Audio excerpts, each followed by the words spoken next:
Esse é o povo fiel. Brasil jogando, o pessoal tá aqui. É isso aí. 3-0, tá? Só para avisar. Então, até pode ser que perca, mas se der tudo certo, vai ganhar. E nós vamos poder ver o jogo depois em casa, no YouTube, né? Acompanhar os gols e tal.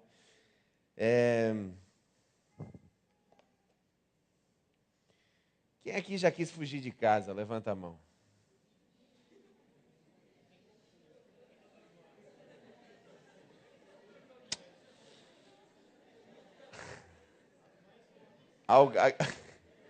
As mães todas. Quem aqui já fez? Quem aqui já teve coragem de fugir de casa? Levanta a mão. Então vocês, na verdade, são um bando de covardes, né? Todo mundo já pensou, mas ninguém fez. Eu já fugi de casa. Acredita nisso? Já fugi de casa. 12 anos de idade. A vida estava um inferno em casa. Estava uma desgraça. Era proibição para todos os lados. Eu queria jogar videogame a noite inteira, não podia. Eu queria fazer várias coisas que não podia. Era só não, não, não. Eu falei, chega. Estou buscando a minha independência aqui. Eu sempre quis ser independente. O que é, na verdade, contrário ao que acontece hoje. Hoje os pais tentam fazer com que o moleque seja um adolescente até os 35 anos, né? O cara vai para a faculdade, aí volta da faculdade, em vez de arranjar um emprego, fica em casa jogando PlayStation. Feliz da vida. Então, lá em casa era diferente. Minha mãe é uma mulher absurdamente louca. A minha mãe tem problemas.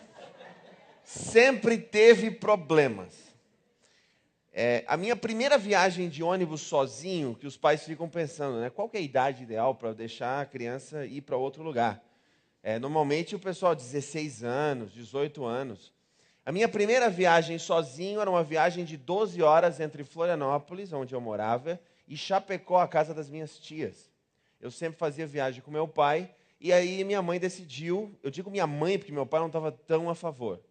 E todo mundo sabia lá em casa quem que decidia as coisas. Então, a mãe decidiu, eu não vou ter que ir lá em Chapecó, perder meu tempo e depois voltar. Não estamos bem de dinheiro mesmo, tu vai sozinho, moleque. Eu tinha 5 anos e meio de idade. Não, eu estou falando, a mulher tem problemas seríssimos. Seríssimos. E ainda me deu dinheiro, né? Deu dinheiro. Falou tinha um pessoal que estava viajando junto, falou, fica de olho aí no moleque, né? Que ele está viajando sozinho. E eu lembro do pessoal não falar nada, eles estavam assim, né?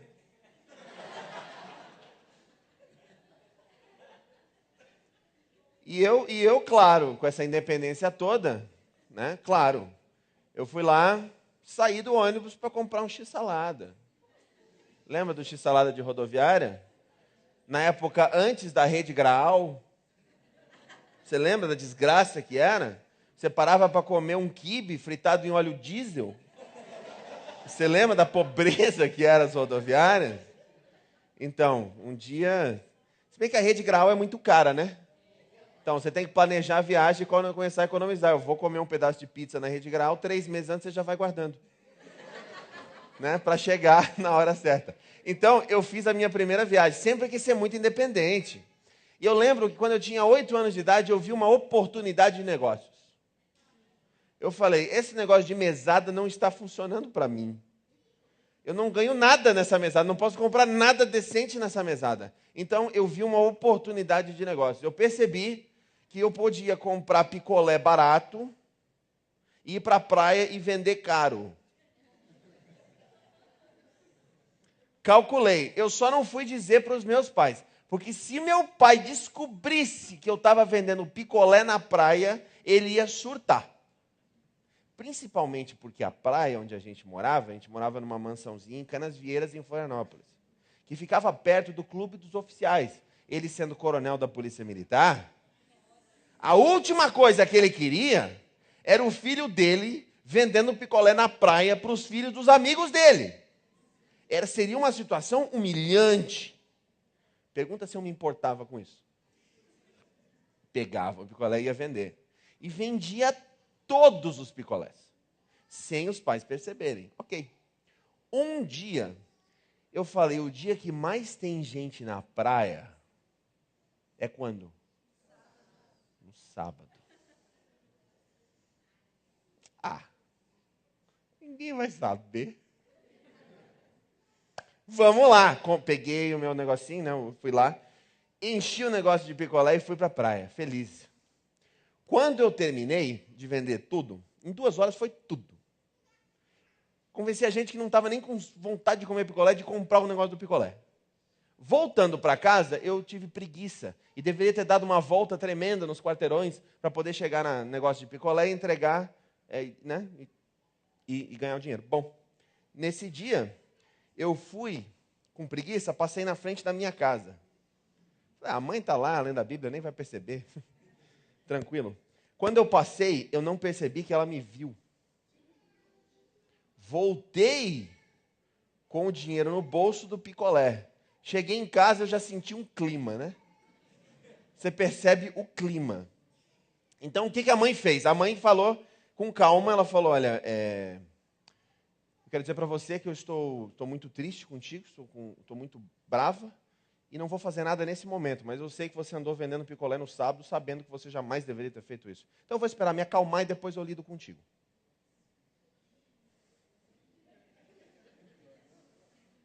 Aí ela acalmou.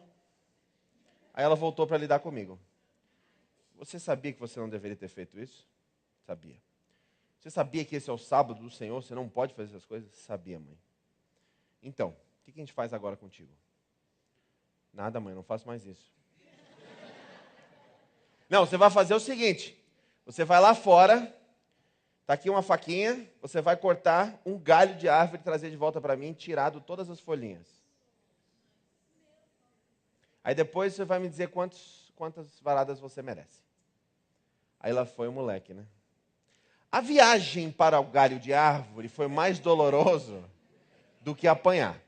Fui lá, peguei o galinho, já estava em prantos, né? Cortando o negocinho, voltei. E a minha irmã sempre fugia, eu nunca fugi, né? Muito honesta. Não, eu fiz errado, agora eu vou apanhar, tem que apanhar mesmo, desgraçado. Voltei com o galinho, está aqui o galinho. Ela falou, agora, quantas você merece por isso? Uma. Aí ela perguntou quanto dinheiro tinha. Eu tirei dinheiro, né? Está aqui o lucro que eu ganhei. Mas mãe, teve lucro, olha aqui o dinheiro. Falei, depois a gente lida com o dinheiro. Aí apanhei, nem lembro quantas foram, eu tento esquecer, tirar isso da minha memória, né? Aí apanhei. Ela falou, agora você pega o dinheiro. Está aqui uma caixa de fósforo, queima. E o meu pai ficou louco. Meu pai ficou louco. Sua louca! Isso é crime, você vai queimar dinheiro, é crime! E falou a mãe, estou lidando com meu filho, espera. Não é como se não fosse dele também, né? Resultado, queima, não queima, queimou o dinheiro, né? Queimou. Eu vi o dinheiro queimar. Isso foi um negócio que na minha mente foi muito interessante, porque chegando aos 12 anos de idade, 11, 12 anos, o sábado para mim era o pior dia da semana. Eu temia o pôr do sol de sexta-noite naquela época. A minha felicidade mesmo era no pôr do sol de sábado. Porque o sábado era o dia do não. Quem é que cresceu assim? Testifica aí, irmão. Dá o testemunho aí. Então, você fica esperando o pôr do sol de sábado. Vai lá, pôr do sol, chega logo. E você fica contando a hora até chegar o pôr do sol. E nesse contexto todo, eu falei, vou fugir de casa. E fugi. Peguei minha malinha e fugi. Minha mochila e fui embora. Durou 6 horas a minha aventura. Quando eu percebi que bateu fome, eu falei, eu acho melhor eu voltar para casa. Voltei para casa. E aí a mãe percebeu algo muito interessante. Ela percebeu 2 coisas. Primeiro, o sábado não é um dia de não se fazer nada. Primeira coisa, o sábado não é o dia de não se fazer nada. O sábado é um dia diferenciado, é um dia diferente. É algo que tem que ser especial. E ela percebeu uma outra coisa. Que se os filhos, eu e a minha irmã, tivéssemos só o domingo, onde nós íamos para o clube dos oficiais, com piscina, sauna e toda aquela estrutura, né, de sociedade linda e etc., nós teríamos uma visão completamente distorcida do que é a realidade, do que é a sociedade. E a maior necessidade do rico é botar uma calça jeans e ajudar o pobre. Então ela decidiu que sábado à tarde a estrutura lá em casa ia mudar. E ela começou a criar um movimento de pegar agasalho, de pegar comida, de pegar alguma coisa. E na família tinha certas tensões, mas isso, é claro, era só na minha família, porque na sua não tem tensões, né?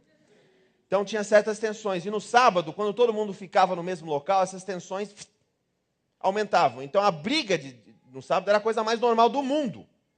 E quando você tem uma situação onde você está com uma certa dificuldade, está depressivo, está solitário, está com problemas, o que você tem que fazer? Se você se concentrar só nisso, você não vai para lugar nenhum. Então está aqui a dica que a minha mãe me ensinou quando eu tinha 12 anos. Pega a sua família e vai ajudar alguém que precisa muito mais do que você. Então lá fomos nós com a comida, com a Bíblia, com tudo, e fomos para a favela. Então a gente passava o sábado na favela, ajudando todo mundo e brincando com a molecada e aquela alegria toda, e o domingo no clube dos oficiais. Aí eu descobri o que Jesus quis dizer com esse verso aqui, lá no capítulo 12 de Mateus. Abre aí. Mateus capítulo 12. Se você acha que adventista é muito rígido, era, né? Muito rígido na guarda do sábado, você precisa ver judeu ortodoxo. Ok? E esse é o tipo que Jesus está tratando aqui. Por aquele tempo, capítulo 12, versículo 1. Por aquele tempo, em dia de sábado, passou Jesus pelas searas. Ora, estando os seus discípulos com fome, entraram a colher espigas e a comer. Os fariseus, porém, vendo isso, disseram-lhe: eis que os seus discípulos fazem o que não é lícito fazer no dia de sábado. Mas Jesus lhes disse: vem cá, não lestes o que foi que Davi fez com seus companheiros quando eles tiveram fome?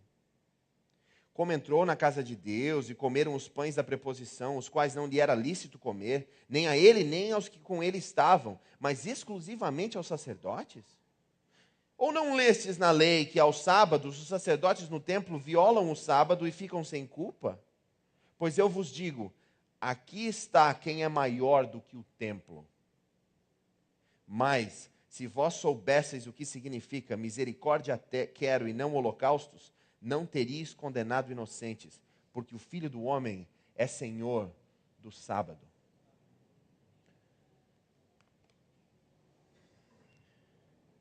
Quantas crianças e jovens foram sacrificadas no holocausto do sábado por pais que não conseguiam priorizar a Jesus e só priorizavam as regras mal feitas?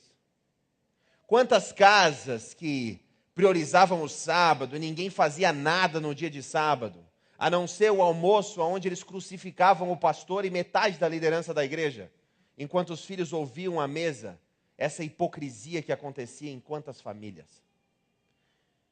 Queridos, isso tem que acabar o mais rápido possível. Misericórdia quero, disse Jesus, e não sacrifício, holocausto. Nós precisamos redescobrir a misericórdia do sábado, porque o sábado é o dia onde tudo faz sentido.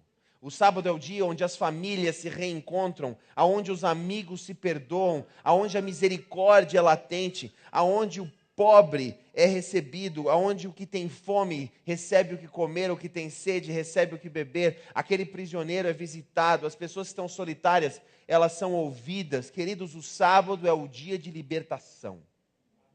O sábado é um dia semanal onde você esquece de você mesmo e você lembra do outro. Você lembra daqueles por quem Cristo morreu. O sábado é o dia onde não tem lugar para egoísmo. O sábado é um dia que tem que ser planejado. Ele tem que ser esperado. E a gente fala em planejar pelo sábado, tem que cozinhar, tem que fazer isso, tem que fazer aquilo, tem que fazer aquilo outro. Jesus não se preparou para esse sábado. É ou não é ou não é? Chegou no sábado, um olhou para a cara do outro e falou: e aí, quem comprou a comida? Era para você? Não. Era para você? Não. Todo mundo com fome. Então vamos pegar comida. Os pobres tinham direito de ir para uma seara, para uma colheita, e quem fazia a colheita do judeu só podia passar uma vez. Se passasse e deixasse coisas para trás, não podia voltar para pegar. Por quê? Porque aqueles que tinham pão de menos podiam se apossar dessa comida e poderiam comer. E Jesus passa e sai comendo com os discípulos. Os fariseus, que estavam procurando, sempre tendo oportunidades para pegar Jesus em alguma coisa, se fosse hoje, eles estariam no YouTube, seguindo todos os vídeos de Jesus. Imagina os fariseus tweetando. Era um negócio de louco, né? Agora imagina quantos followers Jesus não ia ter. Ia ser legal, né? Imaginou Jesus na mídia social. Não sei se ele usaria... Bom, pergunta para ele. Hoje eu escutei uma palestra do pastor Marlon, o tesoureiro da divisão sul-americana da igreja, responsável pela tesouraria de toda a América do Sul das igrejas. Ele disse o seguinte: você acha que o Twitter e o Facebook foi inventado por homens? Não foi não, foi inspirado por Deus. Ouvi hoje isso. Pode twittar. Jesus não se preparou para esse sábado, ele estava com fome, ele foi lá e ele comeu com os discípulos, juntos. Ele não foi para um restaurante, ele foi para a natureza. Percebe a diferença? Ele não precisou que ninguém o servisse. Ele não colocou ninguém mais para trabalhar para ele no sábado, não. Ele foi para a natureza e ele colheu e ele se serviu. E os fariseus o condenaram por isso. E Jesus disse: quando as regras são mais importantes do que eu, tem alguma coisa errada com o teu sábado. Nessa mesma passagem, o livro de Marcos apresenta uma outra frase: porque o homem não foi feito para o sábado, mas o sábado foi feito para o homem. Nós precisamos do sábado. E o sábado nós contemplamos que somos pessoas diferentes. Você já percebeu que as pessoas são diferentes de nós? Então, normalmente você percebe isso depois que você casa em alguns anos. Então você se apaixona por ela, é lindo. Você percebe que ela é diferente de você. É lindo isso, vocês se completam. Você é mais ou menos. Ela também não é tudo isso. Juntos vocês são lindos. Juntos vocês são uma pessoa linda. E você casa. Aí, aquelas diferenças que te atraíram, agora viram um inferno. Porque você passa todos os dias querendo convencer outra pessoa que ela tem que ser igual a você. E isso é um problema seríssimo. Por quê? Porque isso gera muitos conflitos entre as famílias completamente desnecessários. Então, veja bem, eu vou apresentar para vocês aqui umas dicas de como lidar com pessoas. Depois que eu descobri isso, se chama Flag Page. Flagpage.com, é um testezinho que você faz lá e ele te diz exatamente o que te faz mais feliz na vida. A minha vida mudou completamente depois que eu fiz esse Flag Page, porque eu descobri quem eu sou. Então eu olho o Flag Page lá, me dá uma alegria muito grande de viver aquela realidade ali. E eu procuro sempre ver essa realidade. Mais importante do que isso, eu dou essa folha para todo mundo que trabalha comigo, porque eu quero que eles me façam felizes. Entendeu? Então a minha mulher, de vez em quando eu percebo que ela está mais ou menos, eu vou lá e colo no espelho dela isso aqui. Aí ela já percebe, ela olha ali e fala: ok, entendi. Aí vira uma alegria, eu quero compartilhar isso com vocês. Imagina que tem 4 tipos de países da onde você vem. O primeiro tipo de país se chama o país do controle. Conhece gente desse país? País do controle. As pessoas nesse país, elas querem cumprir projetos. Ela quer realmente get it done. Elas querem terminar as coisas, elas querem dar um tiquezinho ali na caixinha. Falar: está completo, eu fiz. Foi feito. O veículo preferido dessas pessoas é o trator. Porque elas não se importam com quem elas vão passar em cima para cumprir essa missão. A frase preferida dessas pessoas é: missão dada é missão cumprida. Assistiu, né? Legal demais. Bom, missão dada é missão cumprida. Essas pessoas, não importa quem elas vão atravessar. Já viu pessoas assim? Que você entrega um negócio para ela e ela vai. Aí a pessoa: mas você está triste por isso? Então acorda, nós vamos resolver isso aí. E passa por cima das pessoas. Não tem problema. Essas pessoas, elas são assim. E o que elas querem mais? O que elas precisam mais da vida delas?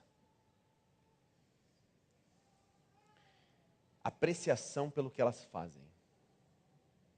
Elas fazem qualquer coisa por você, mas o que elas precisam mais é apreciação pelo que elas fazem. Imagina, você vai para o churrasco na casa de alguém, e aí você percebe isso na hora.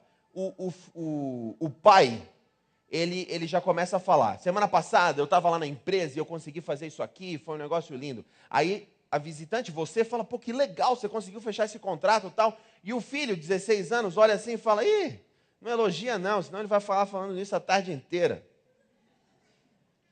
O pai, que é do país do controle, precisa do quê? Apreciação pelo que ele faz. Qual é a última coisa que ele recebe da família? Apreciação. O que esse pai quer fazer? Fugir de casa. Aí o pai faz o quê? Ele começa a trabalhar mais. Porque no trabalho o pessoal aprecia o que ele faz. Em casa, não. Então, esposa, se você está se perguntando, meu marido só trabalha, nunca está em casa, começa a apreciar o teu marido, que ele não vai sair de casa. É tiro e queda, se o teu marido for do país do controle. O segundo país é o país da alegria. País da alegria. O que as pessoas querem nesse país é se divertir. As pessoas querem se divertir. Elas querem fazer os outros rirem. Elas são muito boas de palco. Elas gostam de ser o centro das atenções e fazem isso muito bem. Elas contam histórias próprias que são ridículas. Mas isso faz os outros rirem e isso é muito legal para elas. Que país vocês acham que eu sou? Dica. Então, esse pessoal desse país, o veículo preferido deles é um jatinho. Eles vão... Aí o pessoal, geralmente, de semana de oração, e aqui eu já percebi, é a mesma coisa. Quando você acha que eu tive a ideia de fazer o tijolo? 10 minutos antes de entrar. Falei, gente, o tijolo ia ser lindo. Jatinho, né?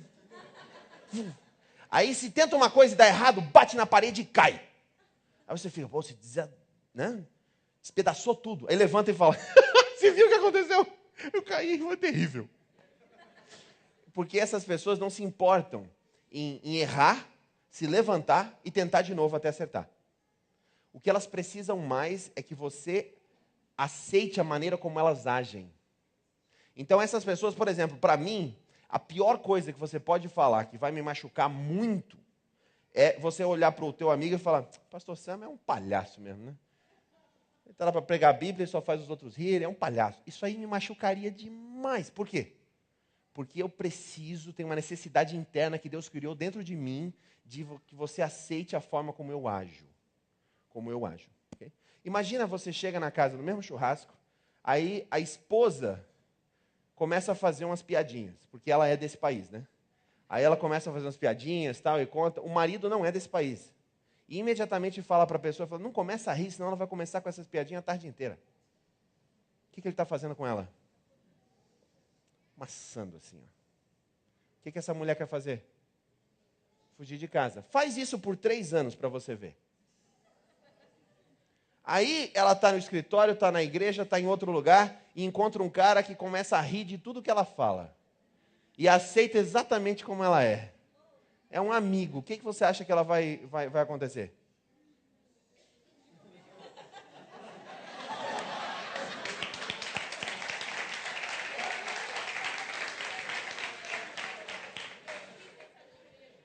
Então, o cara tem que ficar antenado, né? Nova frase, tem que ficar antenado para não ter outro tipo de adendo na cabeça. Então, veja bem, é claro, digamos que isso realmente aconteça e ela caia nessa cilada que aconteceu. A culpa é dela, ela pecou. Então, mas se ela cortou, o marido pelo menos levantou a bola. Okay?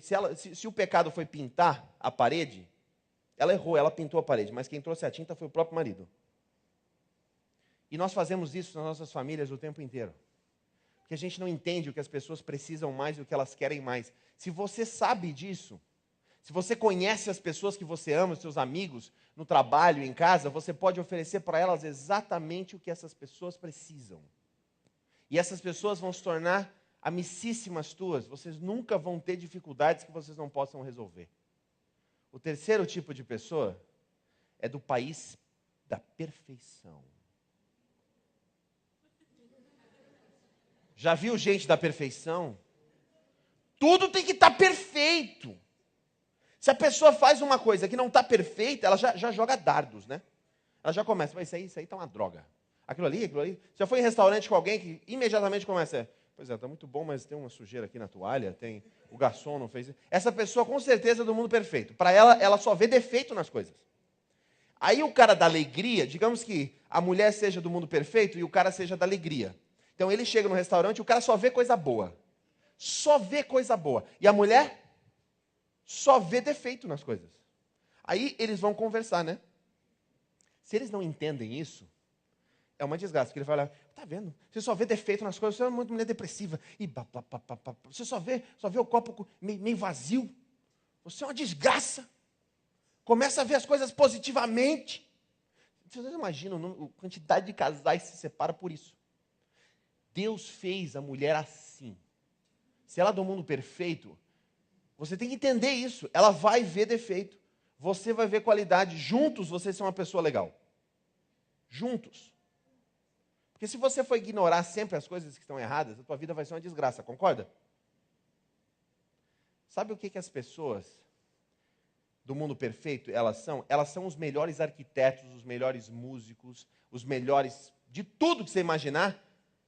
Os perfeitos é que são, porque eles não querem só completar o projeto, eles querem fazer as coisas de forma certa, correta, que seja perfeito. Então, músico, normalmente é um problema lidar com músico. Já ouviu falar nisso, né? Cadê os músicos aí? Quem tocou? Quem é a banda que tocou maravilhosamente? Uma salva de palmas para a banda que tocou.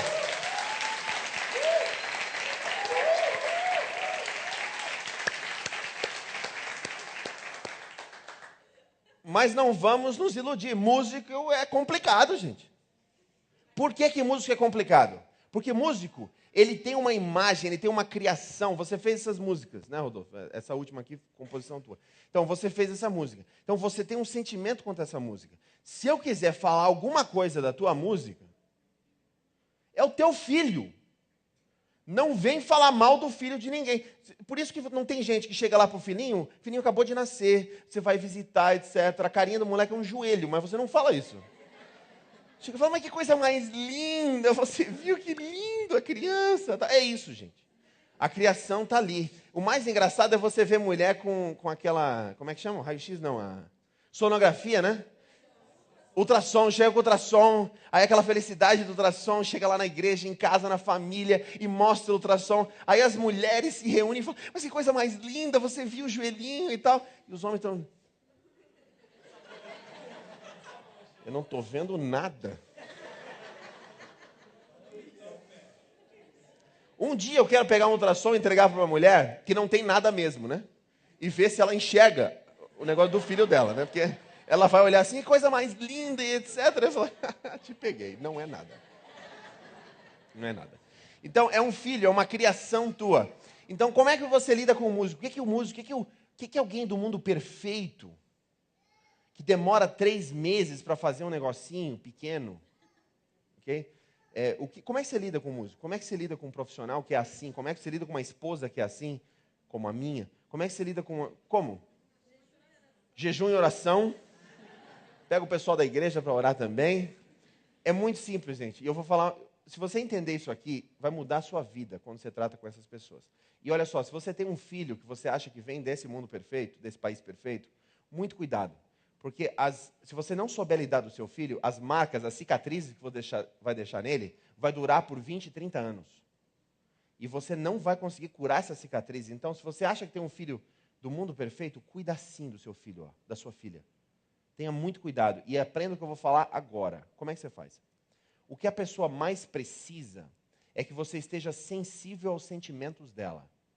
O que é muito difícil de fazer, porque ela tem uma caixinha de dardos e começa a jogar. Isso aqui está errado, isso aqui está errado, isso aqui está errado, isso aqui está errado. Aí você pega um dardo e vira para ela. O mundo acabou. Então é muito difícil ser sensível aos sentimentos de uma pessoa que vem do mundo perfeito. Mas você precisa ser. Como que você faz isso? Primeira coisa, você pergunta. Você fala, vem cá. Sobre esse assunto aqui que você discorda, digamos. Você pergunta, como que você se sente quanto a essa situação aqui? Aí ela vai falar para você. Então, no caso aqui, eu não tenho, mas se eu tivesse alguma coisa para contribuir para a tua música, algum comentário, etc., eu diria para você, Rodolfo, Rodolfo, como é que você se sente? Como é que você se sentiu na composição dessa música? Aí eu tenho que escutar. Escutar a coisa mais importante. A pessoa fala, olha, eu senti isso, estava num momento assim na minha vida, eu gostaria que as pessoas tivessem esse tipo de coisa. É isso que eu sinto. E quanto a essa frase aqui no meio, que é a que eu gostaria de conversar sobre essa frase. Aí ele fala assim, essa frase aqui é importante para mim por causa disso, disso, disso. Aí o segredo é o seguinte, eu tenho que repetir isso para ele. Então deixa eu ver se eu entendi, Rodolfo. Você sentiu que a música faz isso, assim, assim, assim, e essa frase significa isso, isso, isso. É isso. Aí se eu acertei, ele vai falar, não, é isso mesmo, senhor. Beleza. Se não for, ele vai falar, é mais ou menos. Aí ele explica de novo. Eu não passo para o passo seguinte enquanto eu não conseguir reproduzir o sentimento dele e ele falar, é isso aí, pastor. Depois que está terminado isso, eu passo para a segunda fase, que é a seguinte. Entendi. Eu estava pensando o seguinte, e aí eu posso falar, discordar, apresentar qualquer coisa depois disso. Nós vamos conversar por horas e não vamos ter nenhuma discussão e nenhum atrito e nenhum desentendimento nesse processo. Porque ele sabe que eu estou muito sensível ao que ele sente sobre isso, que é o que ele mais quer. Eu estou trabalhando com músicos nos últimos 1 ano e meio, 2, nessa pegada, nesse esquema, e até agora eu não tive dificuldade com nenhum deles em nenhum momento. E isso qualquer pastor inveja, porque sempre dá problema em música. Mas você tem que estar sensível aos sentimentos da pessoa. Aí você sim pode discutir, pode abrir, pode conversar. Se você tem um filho assim, uma esposa assim, um marido assim, se o seu chefe é assim, aprenda isso, você vai ser promovido rapidinho. Entenda, isso funciona em todos os lugares. Ok, está claro isso? Ok. Próximo país é o país da paz.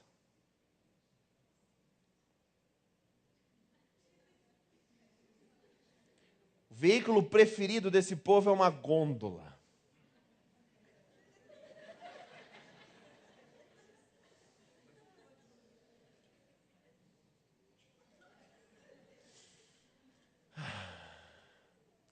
O que eles querem mais na vida é se dar bem com todo mundo. Sabe aquela pessoa que não tem inimigo nenhum? É ela. Essa é a pessoa da paz. É uma alegria. Essa pessoa, você chega para ela, para os outros países, eles são muito frustrados com o pessoal da paz. Porque você chega do país da alegria e fala, cara, o que você precisa da tua vida é de se divertir mais, é rir mais. Aí o cara da paz fala, tá aí, é verdade. É isso mesmo que eu vou fazer, eu preciso disso aí. Chega um cara da perfeição e fala, o que você precisa fazer as coisas tudo certinho. Ele fala, cara, é verdade. A partir de hoje eu vou fazer tudo certinho. Aí o cara do controle chega, você tem que tomar controle sobre a tua vida e resolver as coisas. Eu falo, não sei que você está certo, cara. Eu preciso resolver as coisas. Então, se tivesse uma guerra entre os 4 países, o cara da paz é a Suíça, né? Ele dá um passo para trás, espera os outros se matarem e quando terminar ele chega com financiamento. Entendeu? Então, os outros países não gostam do pessoal da paz, normalmente. Então, o que acontece, normalmente, que eu faço muito aconselhamento de casal, é o seguinte. A posição que nós temos como sociedade, a gente cria, é que o homem tem que ser do controle. Quem manda aqui sou eu estou no controle desse negócio aqui. Hã? Quem é o chefe lá em casa? Sou eu. Meu pai tinha certeza disso.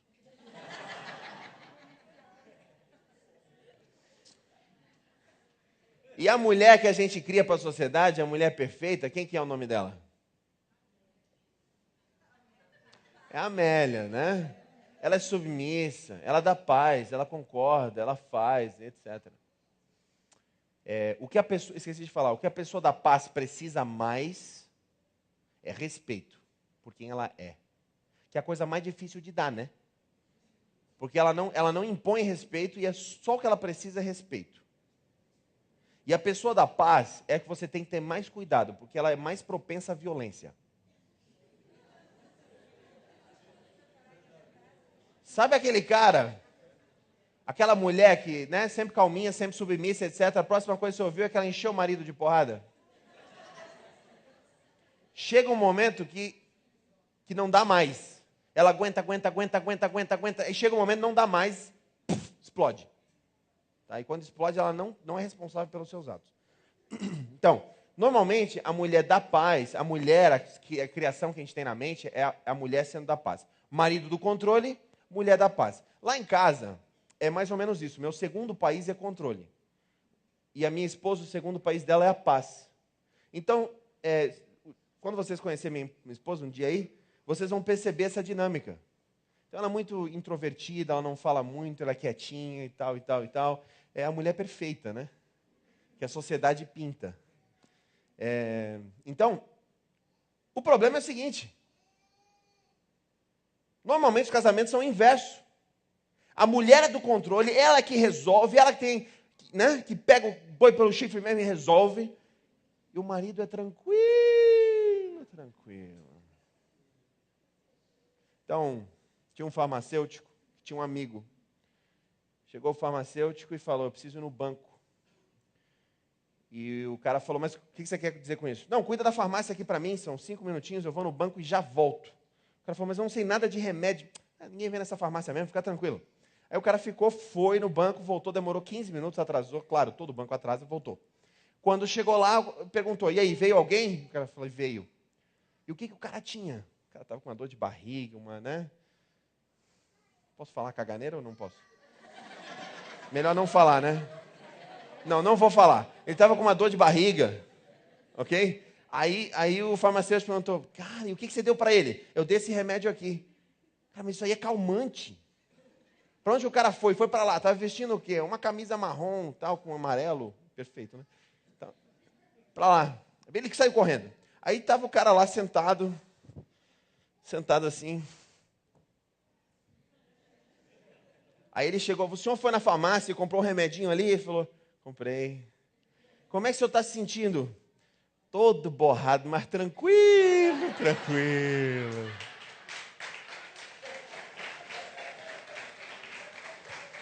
O cara da paz está sempre assim, tranquilo, tranquilo. E a mulher, a frustração dela é que na cabeça dela, o marido tem que estar no controle. Ok? Então o que ela quer? Ela quer um homem que põe a mulher no lugar dela. Se você está num casamento desse aqui ou está ouvindo na internet, mulher, escuta, se você é do controle, a última coisa que você quer é um marido que te põe no teu lugar. Entenda isso. Você quer um marido que seja um bom marido, que seja um bom cabeça do lar e não um cabeção do lar. Por quê? Porque o marido que é da paz, ele vai entender que a mulher que é do controle foi feita por Deus dessa forma e ele vai habilitá-la a ser quem Deus fez que ela seja. E a mulher do controle precisa respeitar o marido. A Bíblia já diz, gente, mulher, respeita o marido. O cabeça do lar é o marido. Ele pode ser um bom cabeça ou um cabeção, mas ele é o cabeça. Respeite o seu marido. Marido, ama a sua mulher, por favor, ame. É só o que ela quer que você ame. Tudo o que ele quer é que você o respeite. Então, nesse caso, como que você vai ter uma situação em casa onde tem essa dificuldade muito grande? E aonde que isso aflora? Pior, no sábado. O sábado é o dia da briga. Por quê? Porque geralmente quando tem filho, né? Aí você tem filho, vai até arrumar os filhos, etc., chegar, e um deles, a mulher, normalmente vai chegar atrasada, eu não quero chegar atrasada. A gente tem que chegar lá na hora. E o cara, você é muito estressada. Vai lá, Jorginho, põe o teu sapato. Ela, o moleque tem 1 ano, ele não consegue pôr o sapato sozinho. Ajuda. Aí você tem aquela tensão de ficar pronto, né? Aí chega na igreja, está brigado. Aí você vem para a igreja, que deveria ser o seu lugar, onde você deveria ser você mesmo, sem apericotecos e tal, sem você botar as máscaras. Só que, é claro, ninguém quer chegar na igreja como casal brigado, né?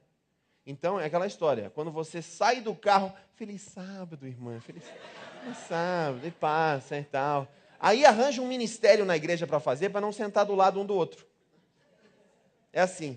Aí, como você acha que os filhos percebem isso? Os filhos estão ouvindo a briga. Aí chega na igreja, eles percebem que acaba a briga.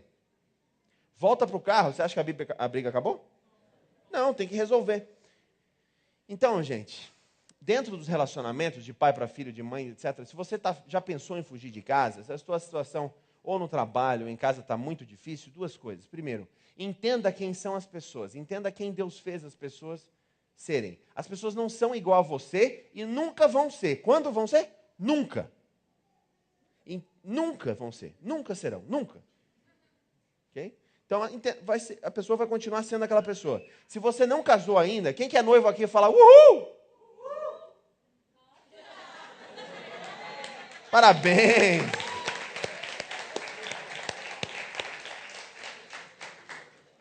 Ó, uma dica para vocês aqui, ó. Ela não vai mudar. Ok? Se você tem esperança de que ele mude e você consegue mudá-lo depois do casamento, esquece. Ninguém muda. Tá dada a dica. Segunda coisa, você não pode ser só um estudante de perdão. A Escola Sabatina fala sobre perdão, a gente tem gente linda que chega e fala: o perdão é algo especial para você. O perdão é o que Jesus fez por nós. E nós precisamos perdoar. Isso é você ser estudante de perdão. Você tem que ser mestre de perdão. Mestre de perdão. Você tem que ser um karate kid do perdão. Um faixa preta. Faixa preta aqui, né? Que é o Rambo. Mas serve, né? Você tem que ser o Rambo do perdão.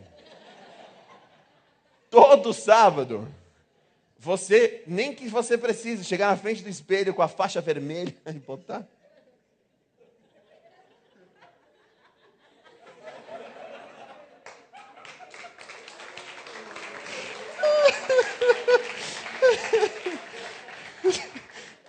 Não imagina, não.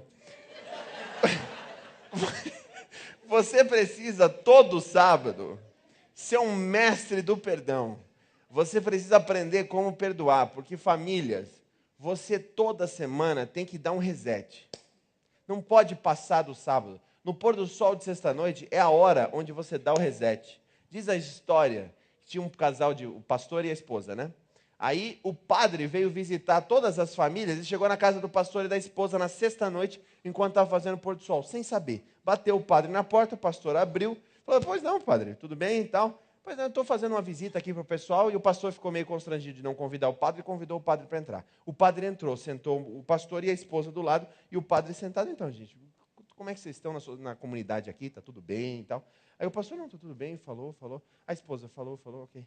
Aí o padre: gente, vocês querem ir lá no quarto e se perdoarem, para depois vocês poderem voltar e a gente conversar direitinho?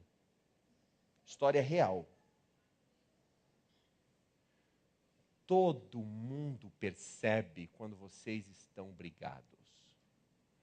Ninguém é que fala.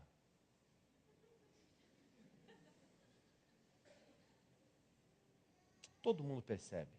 Da mesma forma, todos percebem quando vocês estão bem.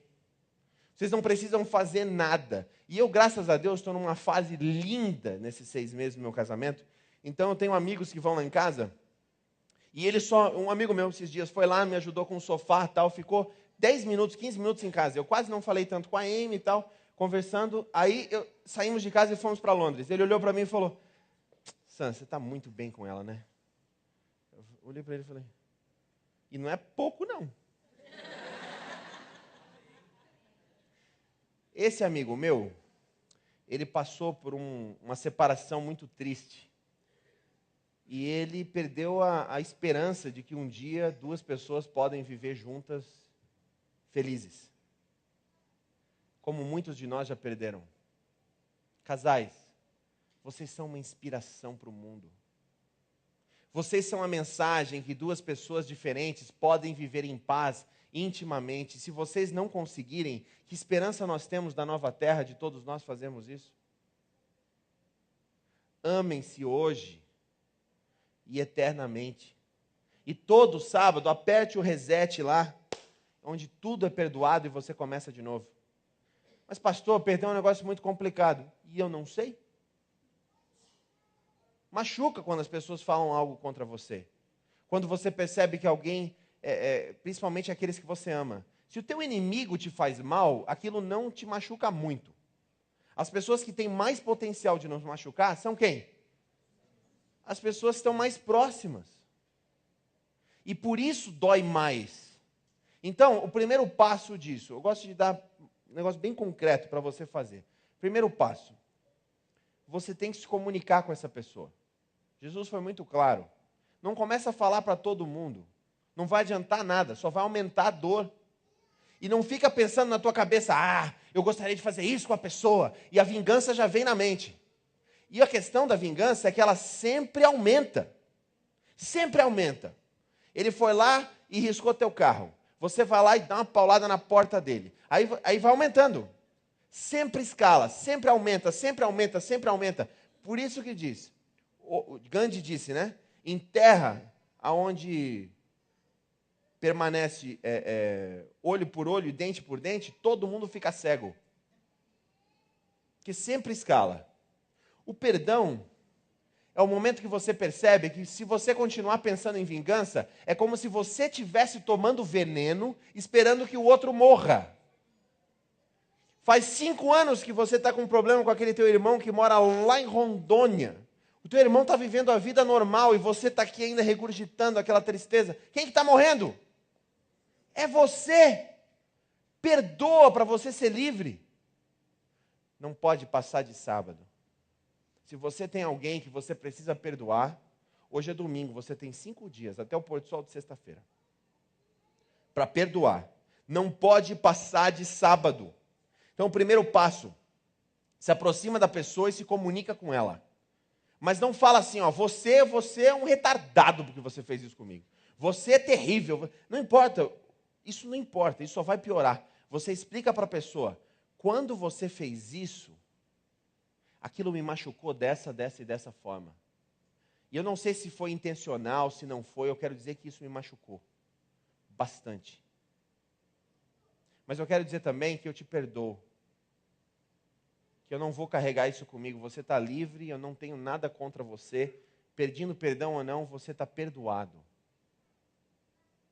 E aí você fica quietinho e espera. Há uns anos atrás, uma pessoa fez muito mal para mim. Muito mal, era uma situação que não tinha resolução. E muitos boatos, muitas mentiras espalhadas e tudo quanto é lado. E eu não sabia lidar com essa situação, comecei a ter aqueles sentimentos de raiva, de vingança, que eu não conseguia lidar. E como pastor isso é mais difícil ainda.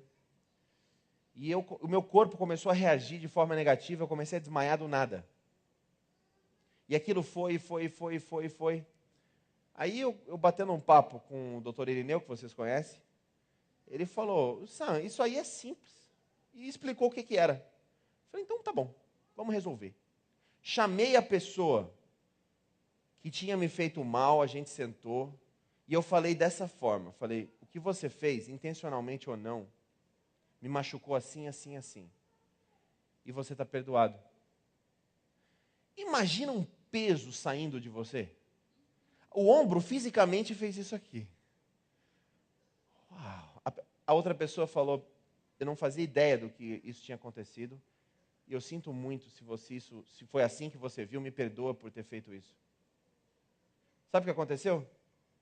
Depois de perdoar, eu agora estou livre, de formas que eu não estava livre antes de ele ter me feito mal.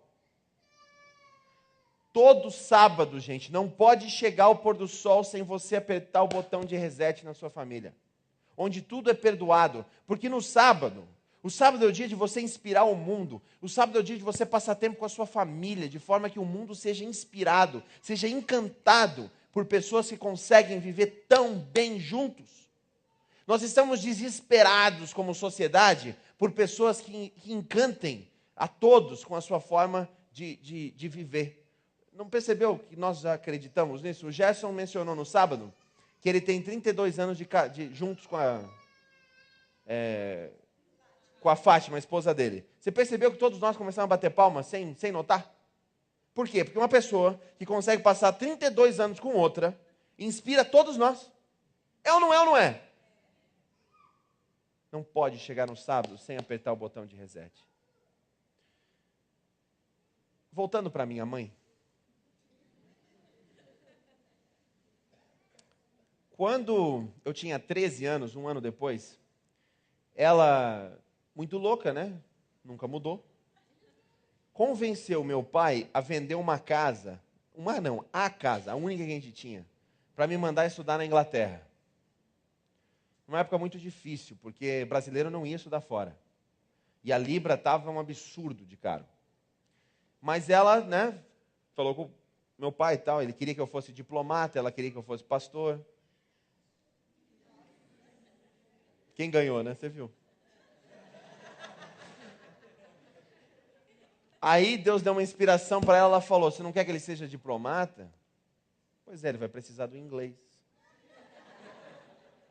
Comportora, né? Então, o pai se convenceu por causa disso, porque ele, quando era criança, até aceitava eu ser pastor. Mas quando ele viu que eu estava levando isso a sério, ele foi lá e descobriu quanto que pastor ganha, né? Aí ele descobriu quanto que pastor adventista ganha, e ele falou, você tem que ser diplomata, meu filho. Não vai dar certo isso aqui. Aí ele me convenceu disso. E a mãe, Deus deu uma visão para ela que eu tinha que ir para a Inglaterra de qualquer jeito. Ela vendeu a casa e eu fui para a Inglaterra. 3 meses depois que eu estava lá, se eu achava que viver com a mãe era um negócio difícil, viver no internato era muito pior. O internato na Inglaterra era um inferno. Eu tinha 28 sinos todos os dias que ditavam tudo o que eu fazia. E o sino era assim. Trim, trim, trim. Esse era um sino. Não gosto nem de pensar, que me dá memórias. Foram 3 anos. Aí o que aconteceu? Você tinha um sino, tinha que acordar às 7 horas. 5 para 7 tinha um sino só para te preparar para acordar. Como se você precisasse de preparo, aquele barulho horrível. Aí, 28 durante o dia, ditando tudo que eu fazia. O uniforme da escola, adivinha? Terno e gravata. Na época eu não era tão gordo, então não fazia tão mal. Ia para a escola, voltava. No 3º mês eu falei, chega. Eu vim de Florianópolis. Eu vivia na praia. Agora eu estou no inverno inglês. Quero ir embora. Liguei para casa. Pai, tem como transferir o dinheiro de volta? Porque eu não aguento mais, quero ir embora. O pai, o quê? Você quer vir embora? Eu falei, quero, não aguento mais, porque eu quero morrer, estou pensando em suicídio. Um negócio terrível, não dá mais, etc. O pai, tá bom, meu filho, essa aqui é a tua casa, você vem, a gente vai estar sempre de braços abertos, né? Não importa o que aconteceu. Aí, falei com a mãe.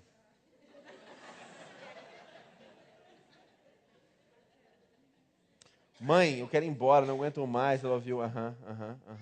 Se você botar o pé no Brasil, você não é mais meu filho.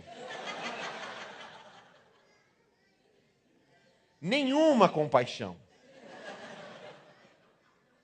Nenhum amor de mãe, o filho perto, nada disso. Você vai ficar, você vai vencer e toma vergonha na tua cara, que a gente investiu tudo em ti e essa aqui é a tua herança, meu filho. Você não vai ter nada a não ser a educação que você vai receber. Então te vira e fica. Passa para o pai, mãe, por favor. Pai, eu quero ir embora, pai. Quando estava tudo certo para o dinheiro ser transferido, aquela coisa toda, 2 amigos meus, o Jonatas Ferreira e o Oliveira Júnior, vocês conhecem, são pastores aqui. Na época a gente era no internato. Não me perguntem as histórias, porque todo mundo é pastor, eu não posso contar. Mas todos nós estávamos no internato naquela época e eles me falaram, Sam, quero dizer o seguinte, você pode até ir embora, etc., mas quando você chegar lá, você vai se arrepender para o resto da tua vida. Junto a isso, um outro professor escondeu meu passaporte e não me entregava de jeito nenhum. No dia do voo e tal, eu decidi ficar. Mas aquilo da minha mãe ficou, né? Que amor é esse? Que amor é esse de mãe? Só que aí eu cresci. E aí eu entendi. E aí eu percebi a visão que ela tinha.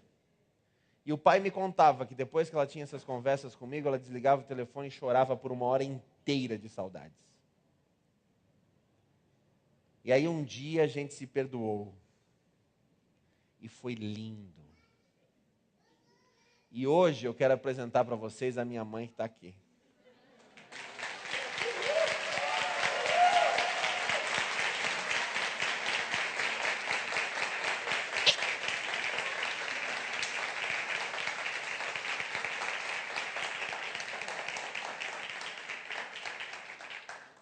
A loucura deu certo, né? Queridos, não deixe que um sábado chegue sem você perdoar e sem você começar tudo de novo. Ok, foi bom. Tem alguém aqui que nunca guardou um sábado ou que não está acostumado com essa história de guardar sábado? Como eu falei, né? Quando você fala guardar sábado, você pergunta, tem alguma gaveta que você colocou e tal? Não, se você já experimentou um sábado, se você já desligou no sábado. Tem alguém aqui que não está acostumado com isso, que nunca fez isso? Alguém levanta a mão aí. Eu não estou vendo nada, mas se alguém souber. Tem? Então, se tem, vem para cá, vem sentar comigo no sofá aqui.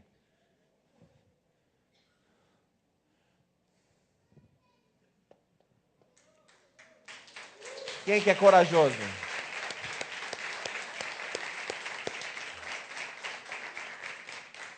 Que legal, parece programa de auditório, né? Mas é muito bom. Como é teu nome, cara? Edivaldo, você veio da caravana de onde? Edivaldo, você é de São Paulo mesmo? Não, senta aí, Edivaldo, vamos bater um papo. Diga. Vou trocar de mic. Esse aqui é teu. Quando eu digo teu, você deixa aí depois, não é pra casa, tá? Edivaldo. Senta aí, fica tranquilo, é gostoso mesmo. Você está morrendo de inveja mesmo, mas não tem problema. Você é da onde, Edivaldo? Põe o microfone bem pertinho, funciona assim. Tá ligado já, pode. Isso. Meu nome é Edivaldo, eu sou do Recife. Ou não tá ligado, né? Deixa eu ver. Hello.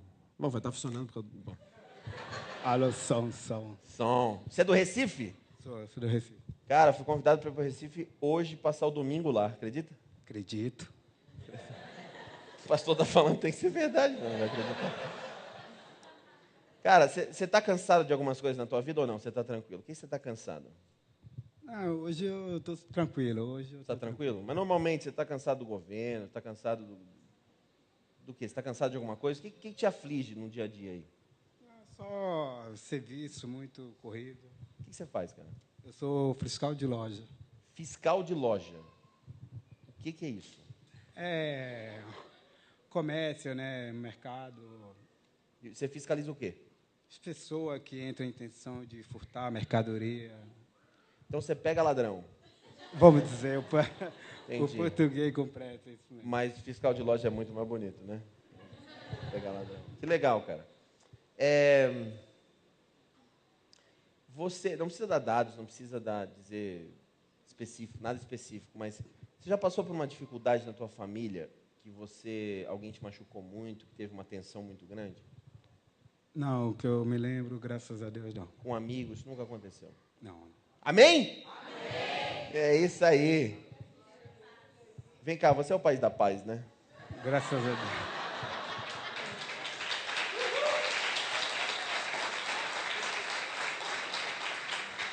Legal, cara. A gente vai te dar uma gôndola depois, como prêmio. Ok. Parabéns. Você já imaginou se você parasse, Divaldo, um dia por semana? Do pôr do sol de sexta até o pôr do sol de sábado. Nesse dia, você desliga o computador, você esquece os seus devices e você passa esse dia com amigos que realmente importam para você, com família, com pessoas que importam. Você não vai para o trabalho, você não vai para as lojas, você não vai para lugar nenhum. Você fica só com as pessoas que realmente importam para você. Com essas pessoas, você faz uma refeição e você come, porque comer é muito bom. E você se une com outros amigos, talvez, e você vá para algum lugar onde pessoas precisam de alguma coisa mais do que você, e você fornece isso para elas, talvez fazendo o mundo um pouquinho melhor. Aí você faz isso toda semana. Como você acha que esse tipo de semana de vida para você, como que isso teria um impacto na tua vida? Seria muito bom, né? Seria bom? Porque assim, eu como não adventista, né, eu passei algumas coisas muito, vamos dizer, situação financeira, né? Mas assim, graças a Deus eu me recuperei aos poucos, né? E estou chegando onde meus objetivos, né? E fé em Deus chego lá. Que legal, amém. Um dia como esse vai te lembrar que não é o teu financeiro que te define. Não é o que você tem que te define ou o que você deixa de ter. Não é o teu time de futebol, não é o teu trabalho, não é nada. O que te define é o teu valor em Deus. Porque Deus te criou e só porque você existe você tem valor. E você mora aqui ou mora no Recife? Eu moro aqui em São Paulo. Mora aqui. Essa comunidade aqui está te convidando para fazer parte de uma família que faz isso toda semana. Para fazer parte de uma família onde quando você entra naquelas portas, eles vão te amar simplesmente porque você existe. E você tem valor para essa família aqui só porque você existe. E agora que eles te conhecem, melhor ainda. Então está aqui o convite para você de fazer parte desse povo aqui, que eu já estou amando. Conheço muito pouco tempo, mas já amo muito. E você viu a pegada da galera aqui, é legal demais. Muito legal. Então, está aqui o convite para você fazer parte. Pensa nisso. Okay. E depois você fala com a gente, tá bom? Tá gente, bom. Edivaldo. Obrigado, brother. Fica com Deus.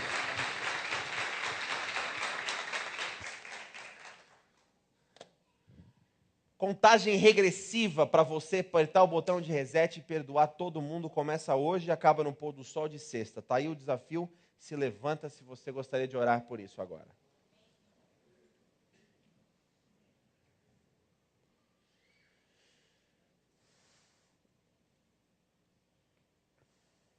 Pois é, Jesus. O Senhor nos mostrou que a gente precisa perdoar e nos ensinou como. Nós contemplamos agora os momentos que as pessoas que te fizeram mais mal durante a tortura que eles te colocaram, tu proclamaste, Pai, perdoa-os, porque não sabem o que fazem. Querido Deus, aqui nós temos pessoas talvez que foram machucadas por outras. Senhor, talvez nós estamos passando por um processo de dor que dura pouco tempo, ou talvez muitos anos se passaram nessa dor, nessa tristeza, mas Pai, em 5 dias, essa comunidade inteira e todas as pessoas que estão assistindo na internet, que estão escutando o som da minha voz, ou ao vivo ou depois, até o pôr do sol de sexta, nós vamos perdoar a todas as pessoas que precisamos para estarmos livres. Querido Deus, só Tu pode nos libertar. A salvação é estarmos livres em Ti e o perdão não é uma opção, nós precisamos perdoar, porque, Senhor, a oração que Tu nos ensinaste é muito clara. Pai, perdoa-nos na medida que nós perdoamos aqueles que nos têm ofendido. Então nos dá força, nos dê coragem, nos dê determinação para ressuscitar talvez os sentimentos de dor, de tristeza, de culpa e podermos entregar isso nas Tuas mãos e passar pela dor e a morte que é quando alguém nos machuca. Mas, Senhor Jesus, como Tu ressuscitaste no domingo, nos ajude a ressuscitar depois do perdão, como novas criaturas, livres em Ti. Nos acompanhe na volta dos nossos lares. Pai querido, os lares que moramos, talvez estamos voltando para algum conflito. Hoje o conflito acaba, porque queremos estar livres em Ti. Nos proteja, nos ajude, nos guie, mande os Teus anjos para nos dar proteção nesse momento tão crucial de perdão que precisamos passar. Abençoe essa igreja maravilhosa que Tu estabeleceste aqui com essas pessoas lindas que Te amam tanto, Senhor. Obrigado pela Tua presença entre nós.